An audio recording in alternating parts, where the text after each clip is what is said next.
我叫陆离，光怪陆离的陆离，是一个普通的上班族。最近因为工作的调动，我搬家到了一个老旧小区的5楼。可是每到凌晨12点，楼上没人住的房间都会准时传来一阵锤子猛砸地板的声音，带着一种诡异的节奏，仿佛不是在施工，而是在举行某种不为人知的仪式。半个多月下来，我几乎每天晚上都睡不着。我尝试戴上最好的降噪耳机，但是那穿透力极强的声音依旧吵得我没办法入睡。一个周五的深夜，就当我迷迷糊糊快要睡着的时候，突然那讨厌的手机声再次响起，我猛地从床上起来，随即冲出了门。我冲上了6楼，毫不犹豫地使劲敲响了601的防盗门。我不停地敲门，可门内一点动静都没有，只有我自己的敲门声在空旷的楼道里回响。我更生气了，在楼道大喊：开门！天天半夜扰民，有本事就开门，再不出来我就报警了。我连着喊了好几遍，眼前的门依旧纹丝不动。突然，对面的门咯吱一声拉开了一条缝，那条缝隙漆黑一片，什么也看不见，只有一股呛人的药油味。谁呀？一个苍老沙哑的声音从门缝里传来。我立刻凑过去，阿姨，不好意思打扰您了，我想问一下601这户。门大吱一响，门被拉开得更大一些。黑暗中，一张布满褶皱的脸贴近门缝，直勾勾地盯着我。他的声音很慢，每个字都拖着长音。这家没人，早就没人了。不可能！我急切地反驳，都半个月了，每天晚上12点都有人拿锤子砸墙，砸得我们家天花板都在掉灰。您就住在对门，真的一点都没听见吗？那双眼睛眨也不眨地死死盯着我，嘴角似乎咧开了一个诡异的弧度。小姑娘，你是新搬来的吧？她并没有回答我的问题，反而问道：有些声音不是耳朵听见的，是脑子，你听见了，就说明他想让你听见。我突然脊背一阵发凉，开口问道：您这是什么意思？意思就是，他声音压得更低，别再去敲那扇门了，也不要再去听那个声音了，不然他就要下来找你了。说完，那双眼睛深深地看了我一眼，眼神里只有警告，然后砰的一声关上了门，楼道瞬间恢复了死寂。第二天，我去了小区门口的菜店，一个精瘦的小老头站在店里，看到我，他直接开口：以前没见过你啊，小姑娘，新来的吗？是住8号楼吗？我回答道：对的，我住在5楼。他瞬间眼神变得古怪。楼上那家3年前发生过大事。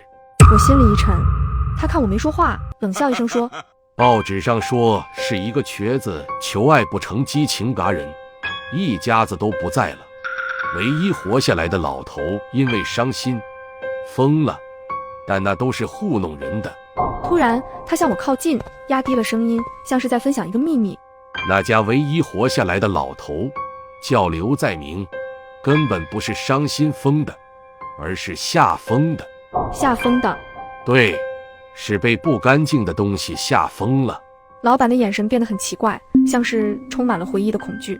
警察把他从那屋里拖出来的时候，他指着他的儿子，嘴里就一直重复一句话，一遍又一遍，像卡住了一样。什么话？老板死死地盯着我，回答道：他说他的儿子在笑，他嘎了，但脸上却一直在笑。我脚底瞬间冒起一股寒意。老头看了我一眼，又开口道：你一个小姑娘，能搬就搬吧，住在这里不好。说完，老头便走开了，不再和我说话。我站在原地不知所措。又是午夜12点，那锤子砸地板的声音再次准时响起。这一次我不再有任何的犹豫，我打开手机录音，同时拨通了110。在电话里，我并没有提什么鬼神之说，只是冷静地陈述，怀疑凶案现场被人非法入侵，可能进行了破坏，同时有录音证据。因为涉及到3年前的恶性案件现场，警方非常重视，不到一会就派人过来了。来的是一位经验丰富的老警察，姓张。我立刻把手机递过去：警察同志，您听，这就是我刚才录下的声音。张警官把手机放在耳边听了听，又抬头看了看天花板，眉头紧锁。姑娘，你这录音……张警官显得有些为难。可能是水管的声音，也可能是哪家的空调外机，这录音太模糊了，说明不了什么。可这声音每天晚上12点准时响，虽然声音不太大，但是震感很强。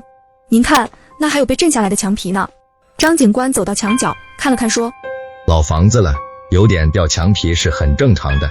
姑娘，我们没有搜查令，楼上又是那么个敏感的地方，我们没办法直接进去。年轻警察也低声劝我：女士，您是不是太紧张了？住在这种房子的楼下，难免会有点心理暗示。他们的眼神充满了同情和无奈，我浑身冰冷。张警官礼貌地留下了他的电话。如果你再听到什么明确的，比如呼救或者打斗的声音，立刻打给我。他们走了，我听着他们下楼的脚步声越来越远。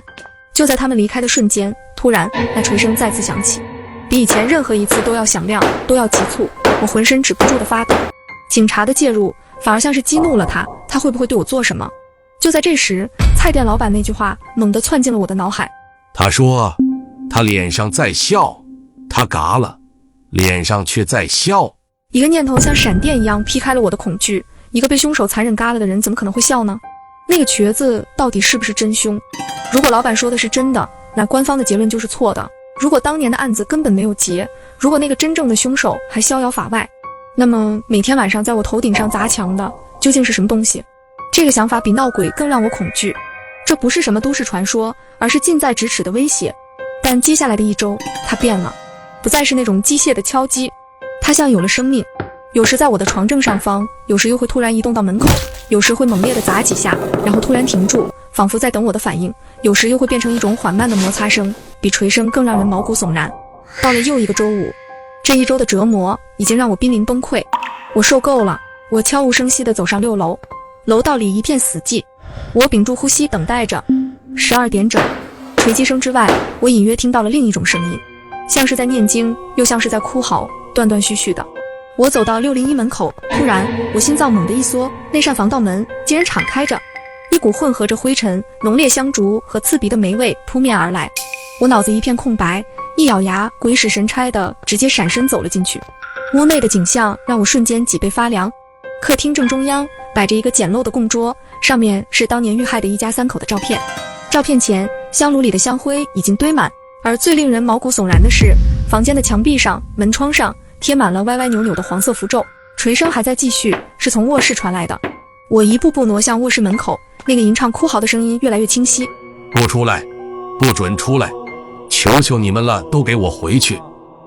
借着从窗户透进来的月光，我看到了一个很消瘦的人影，他面前的墙壁上画着一个用朱砂画成的复杂诡异的符阵，他手里正拿着一把锤子，机械的一下又一下的砸向符阵。竟然是刘在明，那个据说早就已经精神失常的老人。他砸下了最后一锤，然后他停下了所有的动作，一动也不动。卧室里死一般的寂静，我吓得不敢出声，刚想悄悄退出去，却不小心踩到了一块松动的地板，一声轻响。突然刘在明身体猛地一颤，然后他极其缓慢地看向了我，光线很昏暗，他好像并没有看清我的脸，他那张布满皱纹的脸瞬间扭曲，发出了一声不像人声的尖叫。小丽，你还是出来了，你还是不肯放过我。他不像是在认错，而是在愤怒的尖叫。我养了他20多年，他为了一个嘎了的人就要报警抓我，他该嘎，你们全家都该嘎。他抓起地上的锤子，疯了一样的朝我扑了过来。我镇不住你，我就再嘎你一次。我吓得魂飞魄散，尖叫着转身就跑，慌乱中不小心绊倒在了地上。刘在明嘶吼着追了上来，高高举起了锤子。不许动！一声暴喝，张警官和他的同事破门而入，将刘在明迅速制服。我心有余悸的大口喘着粗气。张警官回头看着我，你这姑娘胆子也太大了。我们接到你的报警电话，说你怀疑有人入侵，但是你不提你要自己上来。我们一查这房子的报警记录，感觉不对劲，立马就赶过来了。在警局的审讯室里，刘在明彻底崩溃了。他供述的真相远比我想象的更加黑暗。他没有生育能力，刘涛是他设计妻子接种生下的，他因此对妻子和这个儿子充满了怨恨，最终失手嘎了妻子。20多年后，刘在明的儿子刘涛无意中发现了线索，并以报警威胁逼问他母亲的下落。刘在明为了自保，便策划了这起灭门惨案。他利用了瘸子的偏执，借刀嘎人。那锤子声呢？我问张警官。他疯了。张警官叹了口气。他嘎了人，但他也害怕，他怕被嘎的儿子一家真的会回来报复，所以他找了个不知道哪来的大师，说每晚12点阴气最重的时候，去案发地点用锤子镇压，就能让他们永世不得超生。所以他根本不是在忏悔，我只觉得浑身发冷。他是在镇魂。张警官说。至于他为什么会发疯一样攻击你，他把你当成被他害了的儿媳妇小丽了。我愣住了，我没有再说话。案件了结后几天，我拿到了601的钥匙，我独自一人再次进入了那个房间。我径直走进了小外甥的房间，在床底下，我找到了那张掉落的画，画上是用蜡笔画的3个小人，手牵着手，旁边写着歪歪扭扭的字：爸爸妈妈我。我紧紧攥着这张画，心里五味杂陈。这就是我当初不顾一切搬进这栋楼的理由。我看着画上那个代表妈妈的小人，那个我从小跟在身后温柔又善良的女人。